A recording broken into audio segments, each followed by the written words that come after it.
I was the last Secretary of State of the 20th century and the first of the 21st. Diplomacy is a language that allows you to talk to those with whom you disagree. There was a poem in the papers in Baghdad comparing me to many things, but among them an unparalleled serpent.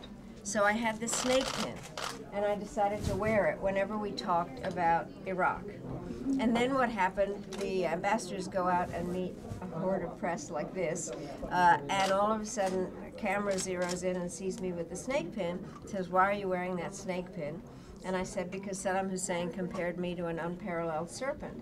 And then I thought, well, this is fun. So I went out and I bought a lot of costume jewelry to depict whatever I thought we were going to do on any given day. First, President Bush had said, "Read my lips, no new taxes."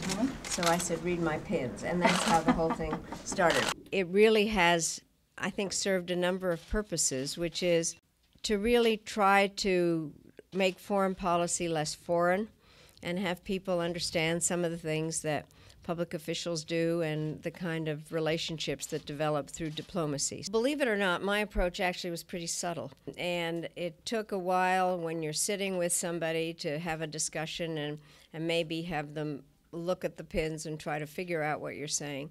I think the problem with the current approach is you cannot make serious national security policy with tweets that are, in fact, very, I think, provocative and responsive to other provocations. When the Cubans shot down unarmed civilian planes, I decided to wear the pin with the head down. The government gave me a transcript of what the Cuban pilots were saying to each other as they were chasing these unarmed planes.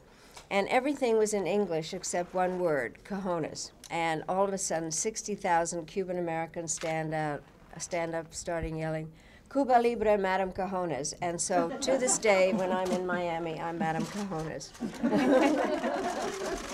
I have been in so many meetings where I was the only woman in the room, and I'd think to myself, well, I need to say something, and then I'd think, oh my goodness, it's going to sound stupid, and then some man says it, and everybody thinks it's brilliant. And so the point is that young women, older women have to learn to interrupt, and if you're going to interrupt, you have to listen differently, and you have to know what you're talking about, and you have to say it in a firm voice. We can't wait to be called on. We have to learn to interrupt. Women must be appreciated, and at the same time, women have to work harder. I think that it kind of was emblematic of what it was like to be the only woman always in the room. Pins have gotten me into trouble.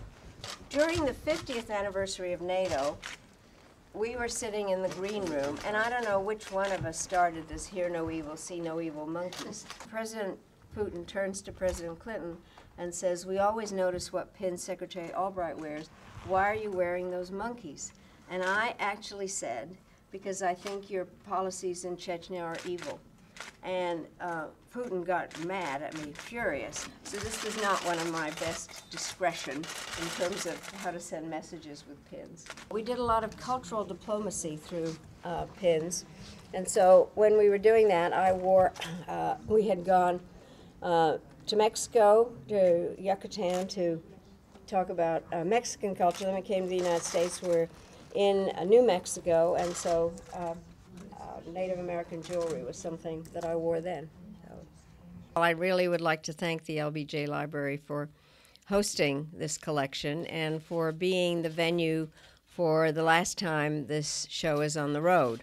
It has been traveling for 9 years and been at 22 different venues, and this is the 8th presidential library. Love coming to Texas, so I do have a pin. I've got several others that are just cowboy boots and Stetsons. So.